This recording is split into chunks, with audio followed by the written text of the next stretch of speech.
আজ পয়লা শ্রাবণ। খোকন, আজ তোর জন্মদিন। তুই যখন জন্মেছিলি আমরা তখন যাদবপুরে নতুন গড়ে ওঠা কলোনির টালির ঘরে।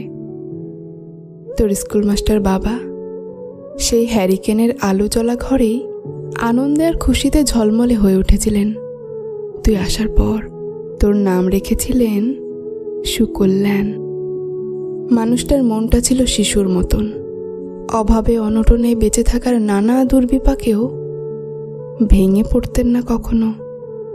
সকলের ভালো চাইতেন মন থেকে। বলতেন, দেখো, একদিন এই দেশের মানুষ ঠিক খুঁজে পাবে মুক্তির পথ।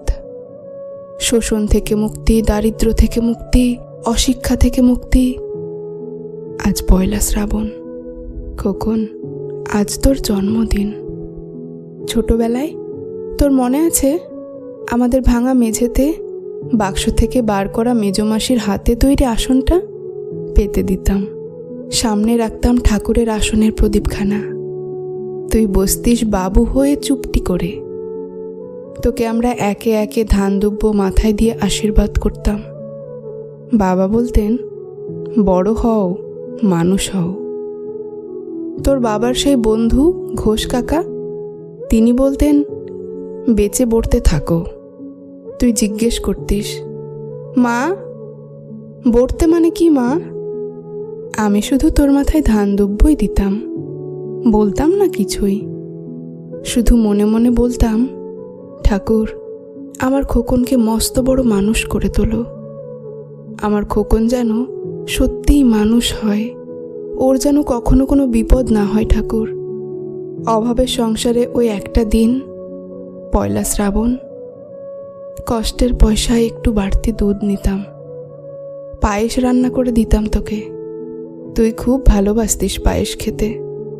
তোর বাবা বাস স্ট্যান্ডের দোকান থেকে নিয়ে আসতেন তোর প্রিয় মিষ্টি ছানার গজা। সামান্য স্কুল মাস্টারিতে কী বা আয় হতো। ঘরে বসে ছাত্র পড়িয়ে আসতো কিছু।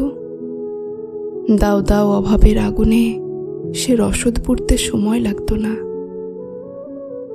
তোর বাবার জামা সেলাই করতাম আর বারবার বলতাম, আসছে মাসে একটা জামা বানিয়ে নিও। উনি হেসে উঠে বলতেন, বাদ দাও তো, খোকন বড় হচ্ছে, ওর জন্য ভাবছি দুধ রাখতে হবে আরও আধশের। দুধে শক্তি বাড়ে, বুদ্ধি বাড়ে। শক্তি আর বুদ্ধি না হলে তোমার খোকন মস্ত বড় মানুষ হয়ে উঠবে কি করে? ভাবছি আরও দুটো টিউশনই নেব। ছাত্র পড়িয়ে পড়িয়ে মানুষটা দিনের শেষে ক্লান্ত হয়ে যেতেন। বারান্দার ধার ঘেঁষে যখন রাতের অন্ধকারে জোনাকির ব্যস্ততা, আর ঘরে তোর পড়া মুখস্থ করার একটানা সুর আমাদের কলোনির ভাঙাচোরা বাড়িটাকে জীবন্ত করে রাখত। তখন বলতেন আমায়, খাওয়া দাওয়া একটু করো, তোমার চেহারাটা বড় ভেঙে পড়ছে দিন দিন। শাড়িটাও তো দেখছি বেশ ছিঁড়েছে।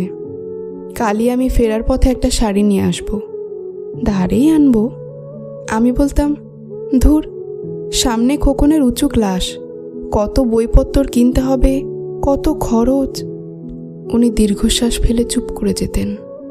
জোনাকিরা নিঃশব্দে অদৃশ্য আলোর আলপনা আঁকত উঠানের আগাছার ঝোপে। আবহ সঙ্গীতের মতো তুই ভেতরে বসে বসে পড়া মুখস্থ করতিস। ইতিহাস, ভূগোল, গ্রামার। ঈশ্বর আমাদের নিরাশ করেননি। তুই কত বড় হলি, সব পরীক্ষায় কত ভালো ফল হলো তোর। বাবা বললেন, আরও পড়, উচ্চ শিক্ষায় উচ্চ সম্মানের একমাত্র পথ। তুই আরও পড়লি। তারপর তোর চাকরি হলো কত বড় অফিসে। মনে আছে খোকা, প্রথম মাসের মাইনে হাতে পেয়েই তুই কত কি কিনে এনেছিলি। তখন তো আমরা উঠে এসেছি শ্যামবাজারে, 2 কামরার বেশ সাজানো গোছানো বড় ফ্ল্যাট। তোর অফিস থেকেই তো দিয়েছিল। সেই বাড়ি, সেই ঘর, সেই ব্যালকনি, কত স্মৃতি, কত ছবি। ওই বাড়িতেই তো আশ্বিনের ঝোড়ো বিকেলে, তোর মনে আছে খোকন, তোর বাবা যেদিনটা চলে গেলেন? মনে আছে তুই বাবার বুকের ওপর পড়ে যখন কাঁদছিলি হাপুস নয়নে? সদ্য স্বামীহারা আমি সেদিন তোর সেই অসহায় মুখ দেখে আরো বেশি করে ভেঙে পড়েছিলাম। তোকে বুকে টেনে নিয়েছিলাম ছোটবেলার মতো। বলেছিলাম, কাঁদিস না খোকা, আমি তো আছি। আজ পয়লা শ্রাবণ, কলকাতা থেকে অনেক দূরে মফস্বলের এই বৃদ্ধাশ্রমে আমি একেবারে একা খোকন। তোকে বড় দেখতে ইচ্ছে করছে রে, তোকে, বৌমাকে আর ছোট্ট বিল্টুকে। তোরা এখন কত দূরে, সল্টলেকের মার্বেল বসানো ঝকঝকে বাড়িতে। আজ তোর জন্মদিনের নিশ্চয় খুব বড় পার্টি হচ্ছে, তাই না রে খোকন? লোকজন, হইচই, খাওয়া দাওয়া, খুব ভালো, খুব ভালো। খোকন, আজ পয়লা শ্রাবণ, আমার বড় মনে পড়ছে যাদবপুরের ভাঙা ঘরে রাত্রে তুই আমার পাশে শুয়ে মাঝে মধ্যে হঠাৎ খুব ভয় পেয়ে জড়িয়ে ধরতিস আমাকে। আমি বলতাম, ভয় কি রে, আমি তো আছি, মা তো আছে খোকনের। যার মা থাকে তাকে কি ভূতে ধরে? তুই নিশ্চিন্ত হয়ে ঘুমিয়ে পড়তিস আমার বুক জুড়ে। তোর আধুনিক সংসারে এই বুড়িটার একটু ঠাঁই হলো না রে।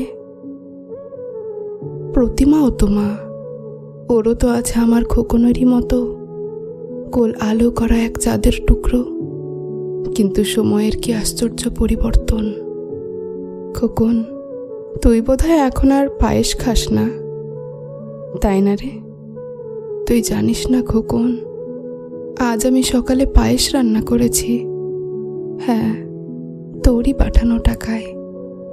সারাদিন সেই পায়েসের বাটি সামনে নিয়ে বসে আছি রে, এখানে এই বৃদ্ধাশ্রমে, আমার একলা ঘরে, আর কেউ নেই।